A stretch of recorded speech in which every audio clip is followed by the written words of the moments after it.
வணக்கம். இப்போ பார்த்தீங்க அப்படின்னா நம்ம ஒர்க் பர்மிட் சிஸ்டம் அப்படின்னு நம்ம பார்க்க போகிறோம். ஒர்க் பர்மிட் சிஸ்டம்னா என்ன? இது தொழிற்சாலையில் மற்ற எந்த மாதிரியான நிறுவனங்களாக இருந்தாலுமே பார்த்தா அந்த இடத்துல பார்த்தீங்க அப்படின்னா இந்த ஒர்க் பர்மிட் சிஸ்டம்ன்றதை நிச்சயமாக ஃபாலோ பண்ணணும். இதை கருணாகரன் நான் மட்டும் சொல்லலை, நம்ம டிஷ் ஃபேக்ட்ரிஸ் ஆக்டில் அவங்கள இதை ரொம்ப அதிகமாக வலியுறுத்துவாங்க. இந்த மாதிரி ஒரு சிஸ்டம் இல்லை அப்படின்னா நம்மளோட லைசன்ஸே கேன்சல் ஆகும். அதனால் இந்த ஒர்க் பர்மிட் சிஸ்டம்ன்றது ரொம்ப ரொம்ப முக்கியமானது. இந்த ஒர்க் பர்மிட் சிஸ்டம் எதுக்கு தேவை, ஏன் தேவை, இந்த ஒரு கேள்வி பலருக்கும் இருக்கும். ரொட்டீனாக பண்ணுற ஆக்டிவிட்டிக்கு ப்ரொசீஜர் அப்படின்னு வச்சுருக்கணும். கண்டிப்பாக இருக்கணும் ப்ரொசீஜர். அந்த ப்ரொசீஜரை ஃபாலோ பண்ணி தான் அந்த வேலையை ஸ்டெப் பை ஸ்டெப்பாக அதே மாதிரி அந்த ப்ரொசீஜர் படி செய்யணும்.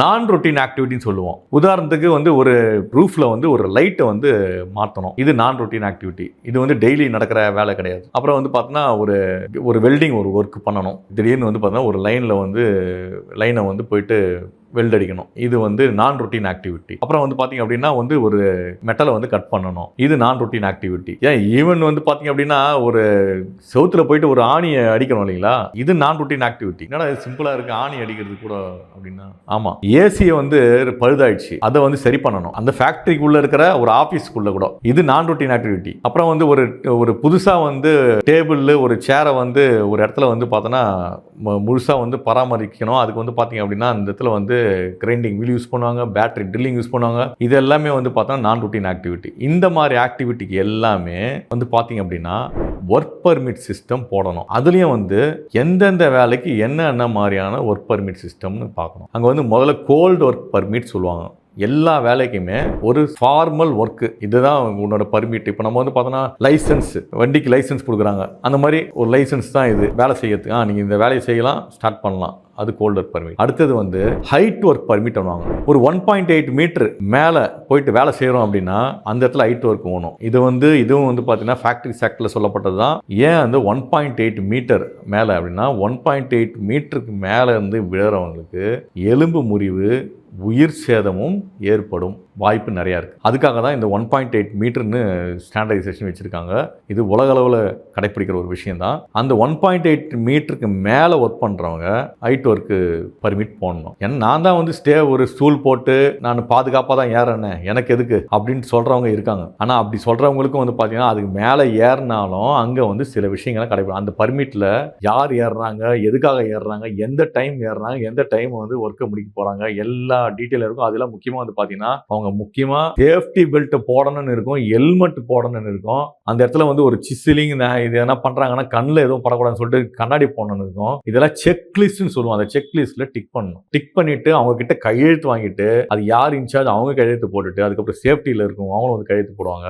டிபார்ட்மெண்ட் தனித்தனியாக இருந்தால் அந்த டிபார்ட்மெண்ட்களும் பார்த்தீங்கன்னா அவங்களும் சைன் பண்ணுவாங்க. சைன் பண்ணிட்டு இவங்க எல்லாம் இதுக்கு பொறுப்பான ஆளுங்க, அக்கௌண்டபிலிட்டின்னு. இவங்க எல்லாம் அக்கௌண்டபிள். எதனா அங்கே அதுக்கு மீறி நடந்தது அப்படின்னா, உதாரணத்துக்கு மேலே ஏறவங்க சேஃப்டி பெல்ட் கொடுக்காம ஏற்றினா அதில் சைன் போட்ட எல்லாருமே அக்கௌண்டபிள். ஏன் இவ்வளோ விஷயம் அப்படின்னா, ஏதாவது நடந்ததுன்னா அந்த நபர் காயம் ஏற்படலாம், அவர் உயிர் சேதம் கூட ஏற்படலாம். அந்த உயிரை யாருக்கும் திருப்பி தர முடியுமா? அந்த காயம் ஏற்பட்டால் அந்த வலியை தான் உடனே இது பண்ண முடியுமா? இதுக்கு யார் பொறுப்பு?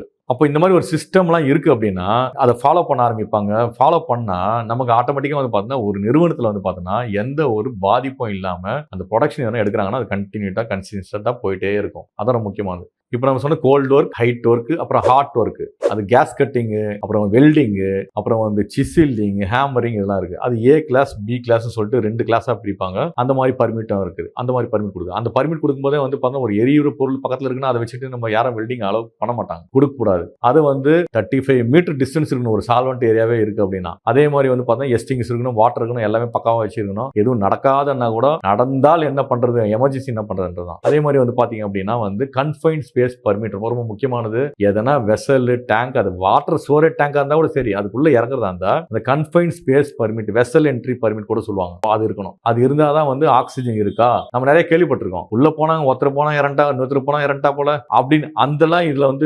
முறியடிக்கப்படும். அது ரொம்ப ரொம்ப முக்கியமானது. அதுல பார்த்தோன்னா கன்ஃபைன்ட் ஸ்பேஸ் பர்மிட் ரொம்ப ரொம்ப முக்கியமானது. கண்டிப்பா ஃபாலோ பண்ணணும். இது இல்லாம excavation permit, rigging permit. Excavation பண்ணனா ஒரு 1 ஃபீட் கீழே நீங்க பூமி கீழே நீங்க நோண்டுறீங்க அப்படின்னா அந்த பர்மிட் பர்மிட் போடணும். அப்பதான் ட்ரைனேஜ் லைன், சில இடத்துல சில நிறுவனங்கள்ல பவர் லைன் போவோம், யாராவது தெரியாம உள்ள கடவரை போட்டோம்னா அவள்தான், அதுக்கு அந்த எக்ஸ்கவேஷன் பர்மிட். ரிக்கிங் பர்மிட் வந்து பாத்தீங்க அப்படின்னா நாம கூட கேள்விப்பட்டிருப்போம். சினிமா ஷூட்டிங்லேயே வந்து பாத்தீங்க அப்படின்னா ஒரு அசம்பாவிதம் நடந்தது. அந்த மாதிரி அந்த அந்த ரிக்கிங் வந்து பாத்தீங்கன்னா தூக்குறது வந்து பாத்தீங்கன்னா அதுக்கு வந்து ஒரு கிரேன் வந்து எவ்வளவு டன்ஸ் இருக்கும், 500 கிலோ வந்து பாத்தீங்கன்னா 1.5 டன் கிரேன் யூஸ் பண்ணணும். அந்த மாதிரி வந்து அந்த கிரேன் எடுத்துறவங்க அவங்க பர்மிட் இது எல்லாத்தையும் வந்து பார்த்து பண்றதுதான். அதோட இல்லாம இந்த மாதிரி ஆக்டிவிட்டிக்கு எல்லாமே வந்து பார்த்தோம்னா ஜாப் சேஃப்டி அனாலிசிஸ் சொல்லிட்டு அதுலயும் ஒரு ப்ரொசீஜர் மாதிரி எழுதுவாங்க. யார் யார் என்னென்ன பண்ண போறோம், இதுல என்ன ரெக்கமெண்டேஷன் இருக்கு, சேஃப்டி இருக்குன்னு சொல்லிட்டு பார்த்துட்டு அதையும் கூட அட்டாச் பண்ணி பண்றது தான் வந்து இந்த ஒர்க் பர்மிட் சிஸ்டம். இதை பத்தி உங்களுக்கு இன்னும் நல்லா தெளிவா நிறைய விஷயம் தெரியணும் அப்படின்னா